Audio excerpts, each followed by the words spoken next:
All right, we're gonna knock this one out for YouTube. Back on the Larry Bird. Larry Bird stories that prove he is the best trash talker. I do know a lot of Larry Bird stories. He is, for sure the best trash talker. I don't know if you can really call it trash talk because he backed it up. And at that point, is it really trash talk? Because it's not trash.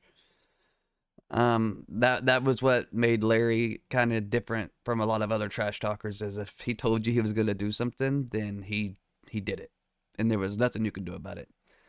And he would do this to people like, Peyton, Charles Barkley, Isaiah Thomas, other people that were known for yapping, and none of them wanted to have a piece of Larry ever. But let's check this out.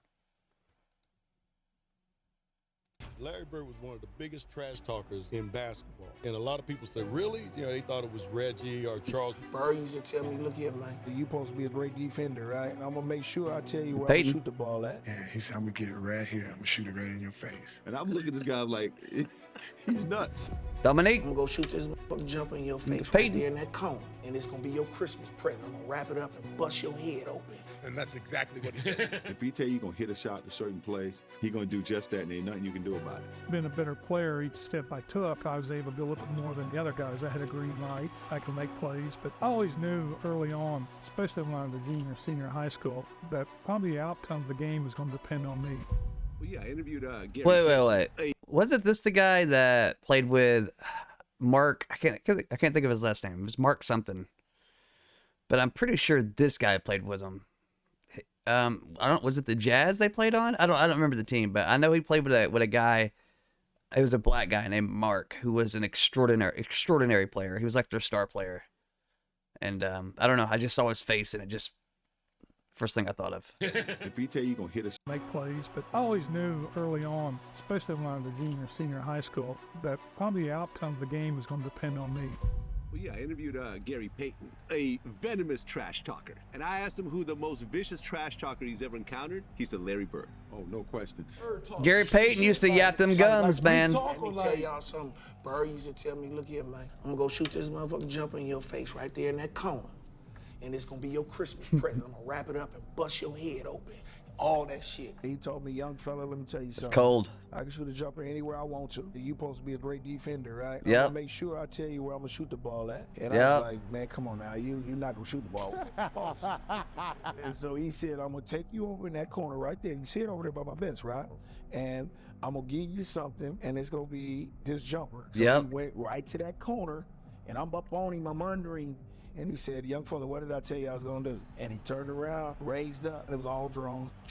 And I said, shit, I ain't going to mess with you. They ain't messing with him no more. What I ever seen with that shit, man. Everybody be talking about these greats. They don't be always mentioning him. He was the shit. Yeah. The shit, man. He'll give it to you any way he wanted to. Larry Bird was cold. Bird didn't talk trash to you, did Oh, he? my God. Bird talked trash to everybody. I always tell the story about Larry Bird. I remember him, he was cursing under his breath. I think this is the story where he had a white guy on him. He didn't like it. And I says, what are you talking about? He says, you guys are putting a white guy on me. Yeah. That's disrespectful. I just started laughing. I had no comeback when he says, it's disrespectful. Larry didn't like that. White guy on me. Larry said, I'm insulted that they would put a sorry dude like you on me. He said, no, I don't even want to play no more. He would drop the ball and take a turnover. And I'm looking at this guy like, he's nuts. Wild. The story goes that when he played against Denver, they had a guy named John Hansley, a white guy, really good defender, right? Okay. John Hansley was a good defender. Larry was wearing his ass out. Absolutely. And Larry would run by the bench and tell Doug Moe, who was the coach, get him off me. That's disrespectful. Put a black guy on me. Because when he played back in the day, that's all he played against was brothers. So he was like, I had to torch his ass so they understand. And Larry got on the roll, started shooting the ball. Every shot was going in. Right? He runs by Frank Layden, who's the funniest guy in the league. And Frank is coaching, and Larry said, by the way, I love Frank. He's hilarious. He was one of my favorite coaches to watch highlights from just because of his personality. He was such a great dude. Personality-wise. He still, hey, Frank, don't you have anybody on that bench that can guard me? Nope. He goes, so nobody out here can. Frank looked down at the bench and goes, No. Along with Steve Jones and Rick Barry, this is Bob Neal. Just moments before the American Airlines Sheraton long-distance shootout. The All-Star game is in Dallas, the first three-point contest. And he just starts looking at guys, doesn't say a word. I'm just looking who's going to finish second. Everybody's sitting there, everybody's real quiet. Yeah, we all know this story. We're around him. And nobody's really saying anything, so I walk in and look around, and then he finally speaks and says, I'm just looking to see who's going to finish second. And says, I hope all you guys in here are thinking about second place because I'm winning this. Excuse me? Did you really say that? Who's playing for second? Yeah, I did. I felt so bad. When you walked in there, what were you thinking when you made that announcement to the room? Just messing with all those guys? I know going into that. I feel like, and it might be because he's in the executive part of the NBA now, and he coached the team and all that. But I've noticed that Larry doesn't like to talk about how much trash he talked. You could tell he gets a little, he kind of pushes away whenever you bring it up. I remember in the locker room, Robert said something that there's no way in hell I was going to win that three-point contest. So I knew right then I had to win it. That chick's had my name on it for a week now. And I knew 10 grand? This thing. I've been You know that's the 80s. I wasn't going to win it, but I came back and lucked out, really. Bird would luck out again the next 10 grand to year, get your carton of but in eggs these days. 1988, It looked like his luck had finally run out. He certainly doesn't have that normal Bird rhythm going for him. Seconds remaining, has only 7, has to beat 15. That's 8, make it 9, and 10, 11 as we're counting. 13. Huge rack that time for Bird. He still has his warm-up stuff on. For the money.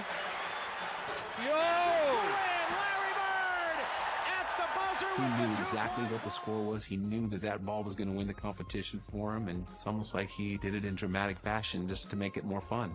He knew it when he let it go and was headed for the winner's circle. He didn't take off his top yet. Yeah, even Jordan noticed, dude. Larry used to come in the locker rooms. He'd be getting his ankles taped, and he'd say, hey, ball boy, run in and go find the scoring record in this building. He needed those kind of challenges. He had accomplished every goal. Now, correct me if I'm wrong. I believe his teammate had a game where he had 58, 57, 59 points, something like that. But Larry was so upset that he didn't go for 60, and his teammate could have done it, and he didn't do it. And he was upset by that. That next game, he went and did it himself. Well, we hadn't lost a game on the trip, and Larry told all of us players and the media too, tomorrow night's the last game of the trip. I'm going to play this with left-handed at least through 3 quarters. It was at a time when, McHale. Hold on 1 second.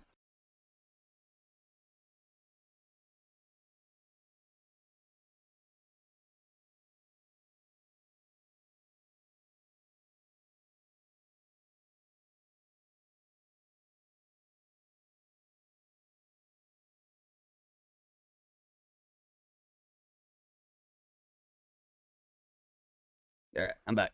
Hill was still coming off the bench. And so Larry scores his 6th point on a left-handed shot. And I'll never forget him. McHale yells out. And McHale goes, hey, Jerome, wait till he starts shooting right-handed. Yeah, McHale was the one that had 50-something points. And Bird was kind of upset with him for not. When the game got close, I had to go back to the right one. Trying to get 60. So then Bird went and got 60. And I believe that was the Atlanta Hawk game. I'd set up early. The garden would be dark. Late in the afternoon by himself, dark garden. Come out with an equipment guy and just do the perimeter, shoot for half hour. All you heard was swishing. If he missed a shot during that thing, he'd say that the Bull Gang set up something wrong with the rim. Otherwise that would have gone in. I'd get there early, plug in my Stone Age computer right next to the bench. He'd come over, he'd call me Scoop, he'd say, Scoop, what are you working on? I'm like, I'm doing an early story. Then I'd say, well, I'm doing an early edition newspaper story about your free throw streak. You are approximating the NBA record for consecutive free throws, so don't miss one tonight or I'll look bad in the paper. Sure enough, first half, he goes to the line for 2, and the foul line is lined up right where we're sitting if he looks over. He's at the line. He makes the first. He looks over and winks at me. He looks over and winks at me before he makes the second. I mean, guys don't do that today. True. He would always thinking about these things. It's like paying off a bet in the middle of a game. He was doing 2 things at once. Well, you had the Bird night. I had the Bird night. So this is that Atlanta game I was talking about after McHale didn't get 60. When a guy is literally coming up the court, calling his shots. It's in that game. We're on the free throw line, and he's like. We saw this game in the mixtape. Who's next? where you want this one from? And he just made one after another, and he just What a wild shot. That game. He tortured all of them. I think Bird went by the bench one time too. He fell in the bench. Oh, he did. Yeah, and he called that one. That was the one where he fell in it. He literally said, off the glass into the trainer. And, yeah. His last shot, he said, in the trainer's lap, coming down the court. He shot this high rainbow. It goes in. Ricky bumps into him and he knocks him on our trainer's lap. So it was exactly what he said. Antoine Carr and Cliff Livingston got fined by Fratello, I think. And Eddie Johnson for celebrating. Celebrating Bird. Yeah, it was the best film session. Every time when I see Mike, we still laugh. God, it was so it was the greatest film session ever because. Well, back then they didn't have like all these different types of clips and way to review the game. All they had was just like the recording of the game done by the broadcast. So that one angle, that's all you got. Back then, you watched the real game and just went, with a video. And Mike rewound the celebration 20 times. And they show a shot of our bench. Cliff Livingston and Eddie Johnson are standing up giving each other high five. I mean, everybody was entertained by this. Even the guys on the Atlanta bench. They got fined for that, I heard. Yeah. Watch the reactions on the Atlanta bench. I wonder how much they got fined.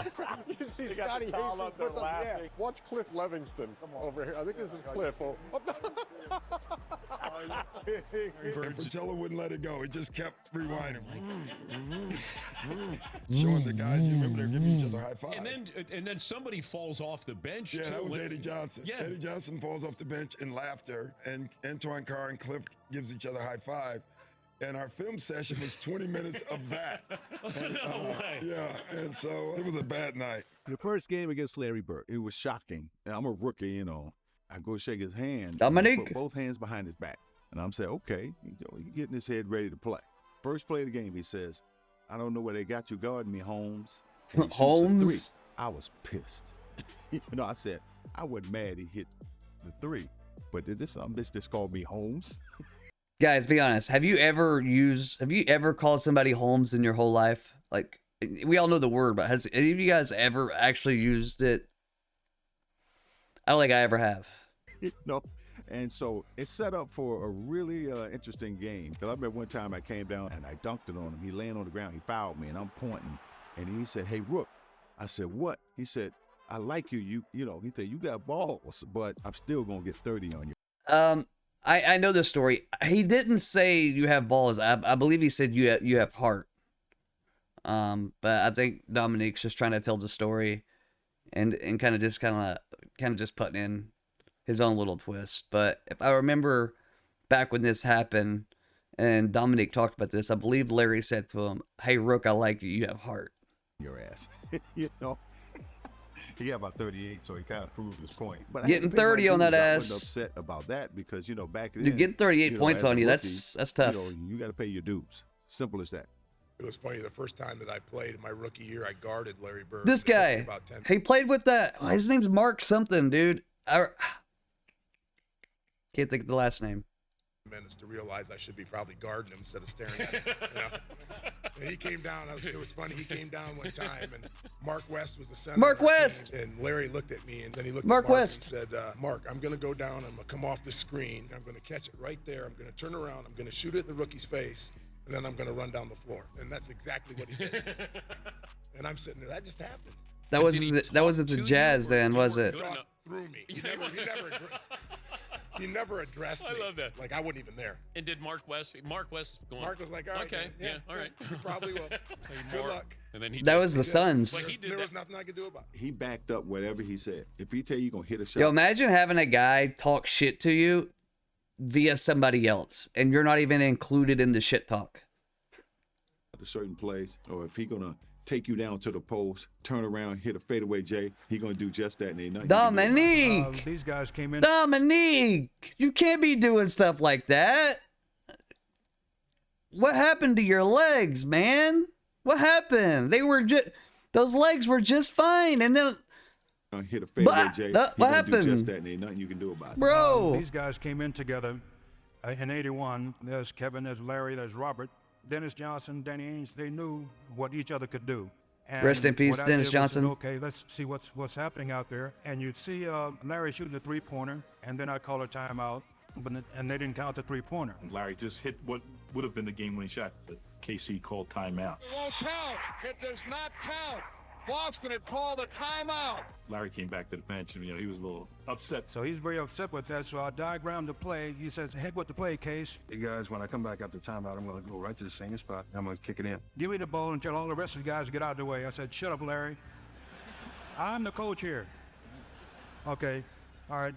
Dennis, you take the ball out, give it to Kevin, then you throw it to Larry, and everybody get the hell out of the way. Yeah. Who do you think really was the coach? Was it Casey or was it Larry? 2 points. And Bird is out by the three-point line, and he's being guarded by a guy named Johnny High. He goes down before the ball is thrown in, and he's standing right in front of the Phoenix bench, and he looks at all the guys on the bench and says, yeah, I'm just fixing to bust a three on you guys and just go home. I'm tired of this. And he says, watch my hand as I follow through. And, Johnny High sort of smiles and laughs about it. And I was supposed to cut off the high post and post up for a second and then go across and set a pick. Well, I came off the pick and I was wide open and I stood there waiting for the ball.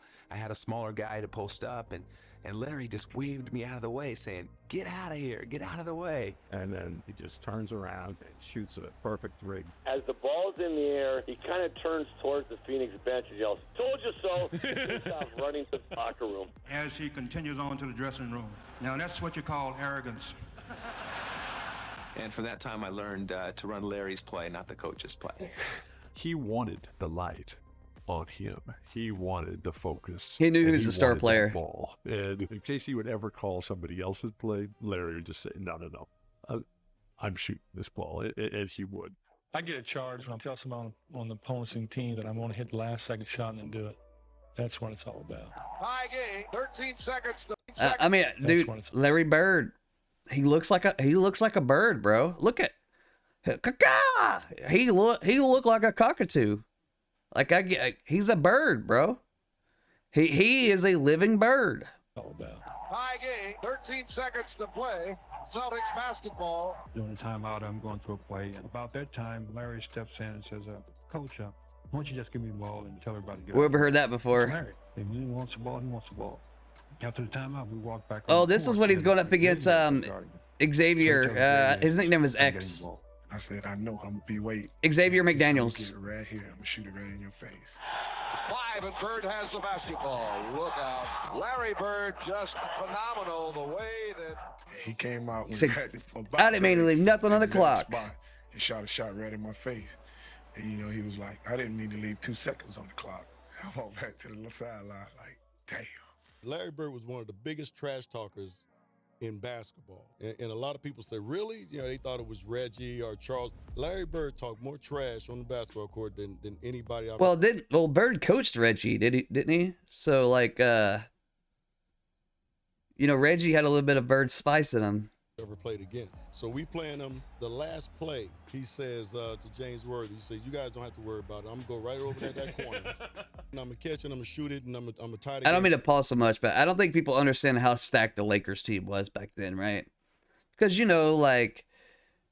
Bird had McHale, he had Parrish, he had DJ, whatnot. But the Lakers, you had Magic, you had Kareem, you had Scott, you had James Worthy. Hell, even Kareem was rated a higher player at times than Magic. Their whole team was stacked full of all-star players. And Bird gave them a run for their money every time. He did not have the people around him that Magic had around him. Or win the game, whatever the case may be. They take the ball out, and I think it was either Danny or DJ, the late great DJ. Yeah. You DJ coming down, right, with the ball. Oh, great DJ, that's good. So pass it to Larry, he's in that corner. Now I got to go out and close Larry Bird out. So as I'm running out to Larry Bird, he's talking trash to me. I don't know why you running out here. Who says that in the middle of the game? Larry does. He said, I'm going to wait till you get one step away from me and I'm going to shoot it right in your face. So I got one step away. He shoots it all net. 3-pointer. Good. Take the ball out, man crow right to the corner, caught the shot, shot a 3. And made it. It's like, are you effing kidding me? And he turned to me and said, "You did all that running for nothing." And he was saying in such a calm way that you didn't think. And what's crazy is this isn't like just some one-off story in it, you know, and now it's being told. This happened constantly. He's done this all the time. He's done it every game. It was trash talking, but it's trash talking. You're not going to tell me you're going to go over there and shoot the ball in my face. That's trash talking. But he would tell you before the play even started. He'd tell you where he's going. He'd tell you when he catches it, there's nothing you can do about it.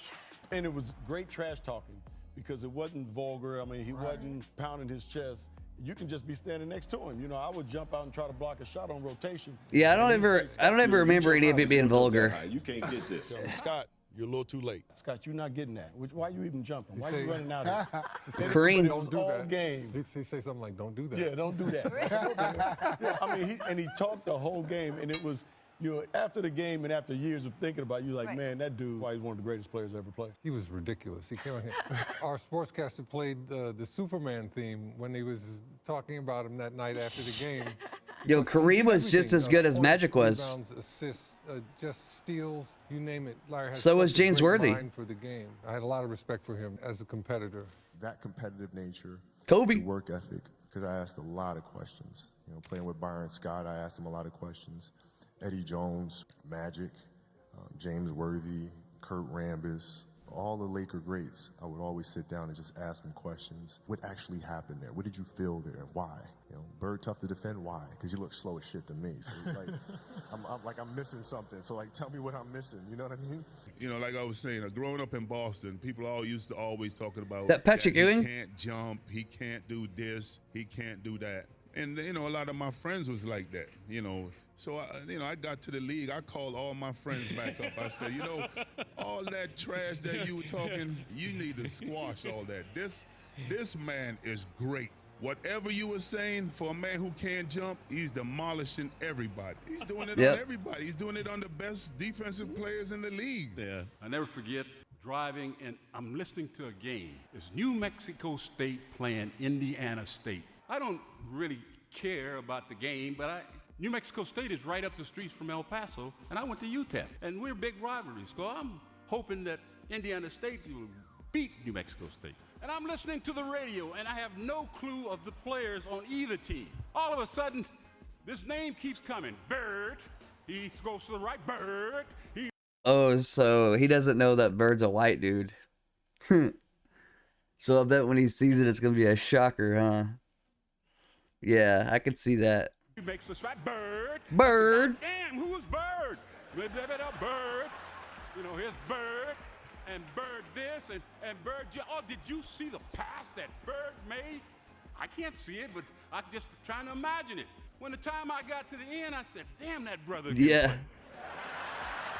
When I got the newspaper the next morning and saw Larry's picture, I said, damn. Damn. So look at his little goofy ass. Look at Larry's little goofy ass, dude. Larry, it wasn't you know, be honest with you. The young lady that said you were her favorite player, mine too. I love you too, Magic, but not as much as I like Bird. True. I do like Magic a lot, but not as much as Bird. Great basketball players, and they don't never mention him to be up in that round. But Larry Bird was cold. I don't think nobody ever could get out with him. You ask Magic. That's why Magic. They don't ever mention Bird. We all know why. You know, it's a giant elephant in the room, but it is what it is. Larry Bird. And then you remember Larry Bird took 2 more years, and then he quit because he said his main guy who he wanted to play against is gone. I'm going to tell this story. We're in LA, and I'm hurt. I got a pulled hamstring. My headset's going dead. So I can't play against the Celtics. You know, I'm killing myself. You know, Larry's warming up. The anthem is sung and get introduced. And right before they go out on the court, Larry comes down. He says, you know what? Since you're here, I'm going to put a show on for you. Put a show on for you. Sit back and watch, okay? Don't worry. I'm going to put a show on for you. And I'm like, man, get out of my face, man. Want to hear that? You know, this Celtics and the Lakers. And he went out. I think he scored 38 points, about 20 rebounds, about 15 assists. And every shot he would shoot, he would turn to me. Every time he hit one, he'd look at me. And I said, boy, you know, the thing about it that I love about you is that most guys talk trash and can't back it up. But Mr. Bird, you know you can back your trash talking up. Every time. And last but not least, I'm going to say this because you told me one lie. You only told me one lie in your career. I know what Only he's about one. to say, but I don't want to spoil it. And you only lied to the fans and all the people in the world one time. Do you know what that lie was? You don't remember, do you? Larry Bird said that there would be another Larry Bird one day. And Larry, there will never, ever, ever be Never. another Larry Bird. And so, this is mine, and I signed it to you, to the greatest basketball player ever. Don't forget that part. The greatest basketball player ever. Ever. More important, a friend forever. I love you, I respect you, and I admire you.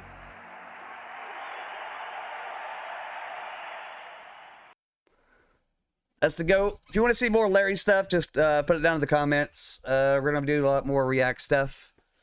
I kind of feel bad because I know you guys like the Larry stuff, but I already know a lot about Larry.